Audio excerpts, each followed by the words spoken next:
महेश कुमार गोयल आगेराम देवी मंदिराचा सचिव या नात्याने यावर्षी भक्तांकरिता सगळ्यात महत्त्वाची बाब म्हणजे जे अखंड मनोकामना ज्योत आहे, त्या अखंड मनोकामना ज्योत या तांब्याच्या कलशामध्ये आपल्याला लावण्यात आलेल्या दिसतील।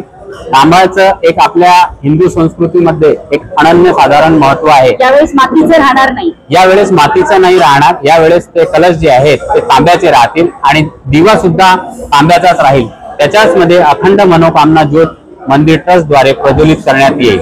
त्याच्यानंतर येणाऱ्या सर्व भक्तांकरता पूर्ण चाक चौबंद व्यवस्था करण्यात आलेली आहे। मग ते मेडिकल सुविधा असो, मग पाण्याचा प्रश्न असो, प्रत्येक सुविधा जेणेकरून येणाऱ्या भक्ताला कोणत्याही प्रकारची त्रास होणार नाही, वरिष्ठांना त्रास होणार नाही, लहान मुलाबाळांना त्रास होणार नाही याची दक्षता ट्रस्टच्या माध्यमातून घेण्यात येत आहे। कलश राहणार आहे आणि येणारे जे आहे म्हणजे प्रमुख पाहुणे ते कोणाच्या हस्ते होणार आहे? पहिली प्रथम आहे किती लोक यामध्ये?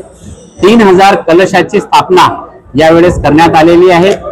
माननीय उच्च न्यायालयाचे न्यायमूर्ती तसेच माननीय केंद्रीय मंत्री महोदय तसेच मुख्यमंत्री महोदय माननीय देवेंद्र फडणवीस साहेब यांना निमंत्रण देण्यात आलेलं आहे आणि नागपूरचे या परिसराचे विधानसभेचे सदस्य आणि सर्व आमदारांना निमंत्रण देण्यात आले आहे। ठराविक वेळेत सगळे जे काही आपले निमंत्रित पाहुणे येतील त्यांच्या हस्ते मुख्य ज्योत प्रज्वलन आणि जो बाकीच्या ज्या 3000 ज्योत आहेत त्यांचं प्रज्वलन करण्यात येईल। तुम्ही भक्तांसाठी 9 प्रतिमांचं असं उल्लेख केलेले आहे, विशेष आकर्षण राहणार आहे काय आहे? आपण जसं बघतो की 9 दिवसांमध्ये रोज 9 रूप देवीचे आपल्याला पाहायला मिळतात। त्या 9 रूपी देवी मातेंचे एक मोठा फोटो आणि खूपच सुंदर फोटो आपल्याला या वेळेस पाहायला मिळणार आहे आणि तो गर्भगृहाच्या बाहेर आपण भिंतींवर लावण्याचा प्रयत्न आपला चालू आहे। येत्या 2 दिवसात त्या सगळ्या प्रतिमा इन्स्टॉल होतील। ते विशेष हे राहील जेणेकरून भक्तांना एक नवीन काय आवाहन करताय?